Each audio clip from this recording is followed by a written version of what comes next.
warum sind wir da noch nicht? Mein Thema für meinen Vortrag heute, ich wollte sozusagen ja in 7 Gründen erklären, warum die Masse noch nicht bereit ist. Also weder die Masse der großen Treasurer ist dafür bereit und versteht das noch nicht. Das sind die ersten Leute, die das verstehen. Es sind auch Family Offices, die in Bitcoin investieren. Aber letztendlich ist die breite Masse noch nicht bereit für Bitcoin. Muss man auch ganz klar so sagen.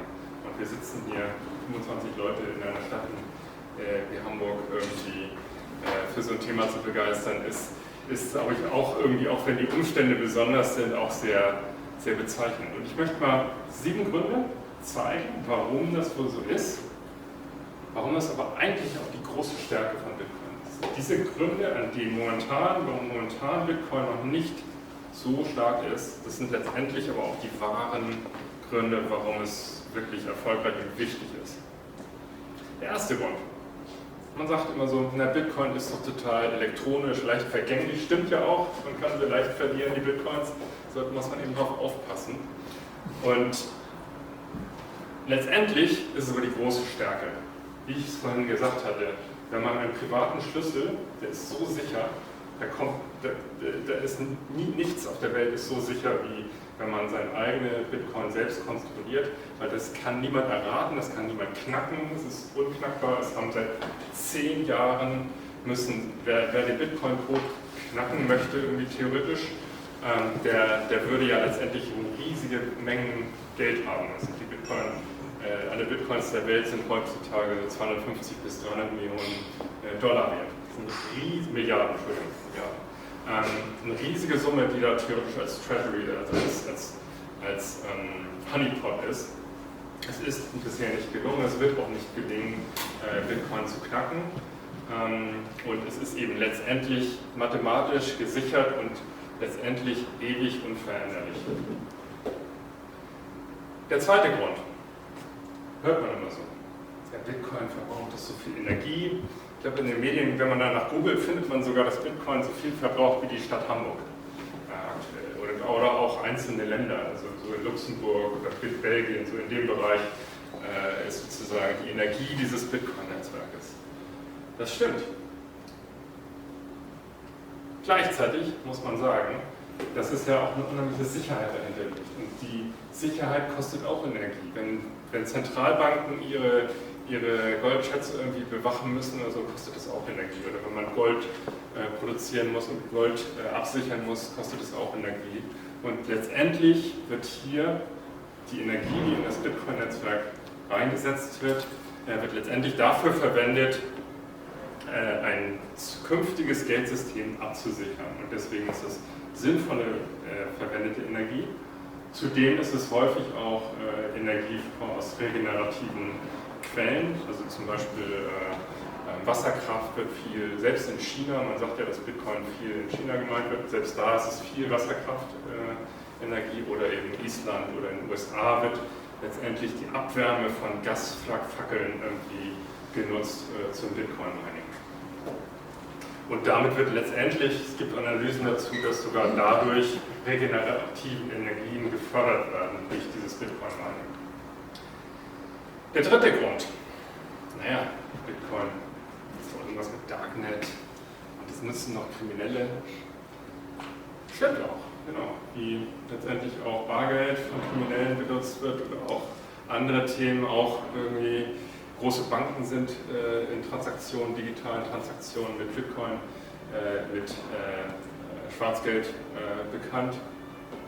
Letztendlich zeigt es aber gerade die Resistenz genau eines Systems, was letztendlich autonomes Geld ermöglicht. Und das ist letztendlich das, was wir schon immer hatten und das, was uns aber eigentlich durch digitales Geld mittlerweile eher abgeht. Der vierte Grund, häufig genannt und ich finde auch sogar wirklich ein sehr valider Grund. Wir sehen es auch gerade, ich will nicht zu tief drauf eingehen, aber wir wissen ja, es gibt ganz viele Coins, DeFi-Coins auch und da wird irgendwie, man kann heutzutage alles kopieren. Man kann es ist eine Open-Source-Software, auch Bitcoin, kann man auf einen Klick irgendwie sozusagen, ein einfacher Programmierer kann mit Bitcoin eine Fork machen und kann sozusagen einen zweiten Bitcoin, deswegen haben wir es ja gesehen, Bitcoin SV, Bitcoin Cash, es gibt verschiedene Versuche. Man muss natürlich aber eine Community dahinter bringen und genau das ist das Thema. Hier letztendlich, man kann den Code duplizieren, man kann auch diverse Coins, neue Coins emittieren und natürlich wird argumentiert, dass das auch eine Art von Inflation ist.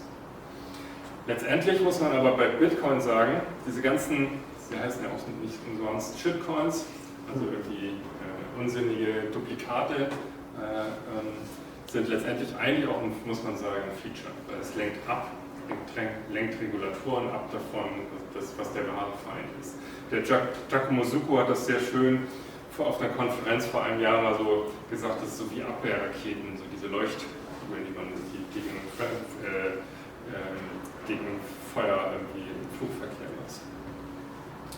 Der fünfte Grund, Bitcoiner sind ein verschworener kleiner Kreis, der weltfremd die wirtschaftlichen Realitäten ignoriert. Kann man so sehen? Ich würde es eher so sehen, ist eine Community, die genau weiß, was wichtig ist, wie man sozusagen, was beim monetären Geld, monetäre Souveränität relevant ist. Dann finde ich auch ein sehr, sehr relevanter Grund, Bitcoin ist extrem komplex und erfordert Kenntnis von Kryptographie zum Beispiel. Wir wissen ja, dieser Schlüssel ist, wie ich gesagt hatte, kryptografisch abgesichert oder andere Geheimwissenschaften. Letztendlich muss man sagen, ja, das stimmt.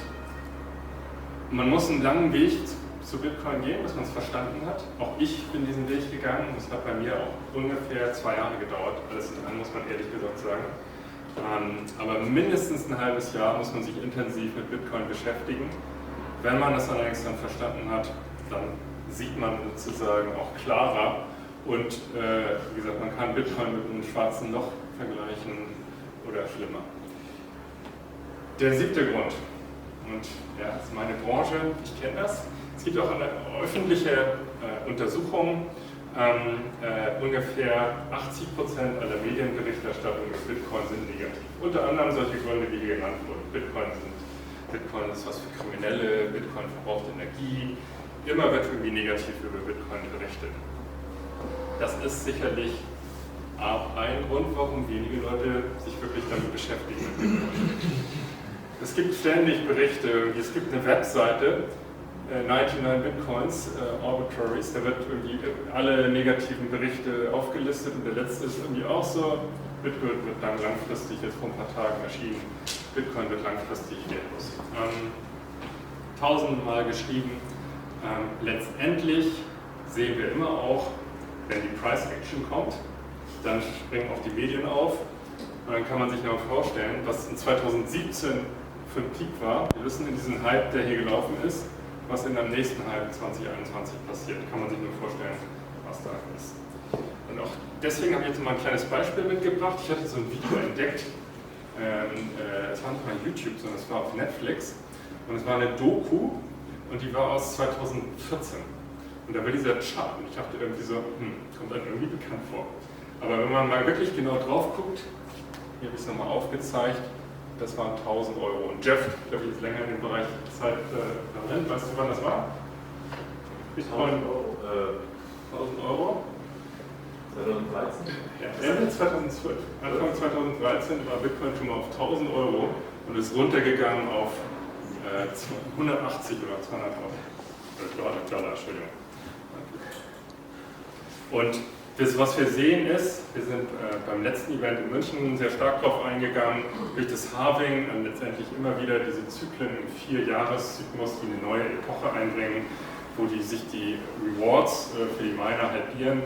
Die bringen in der Regel immer wieder Price Action, das ist ein Feature von Bitcoin, manche nennen es Number-Go-Up-Technologie und letztendlich sehen wir müssen wissen, wir sind in 4-Jahreszyklen, die man Bitcoin nicht machen muss.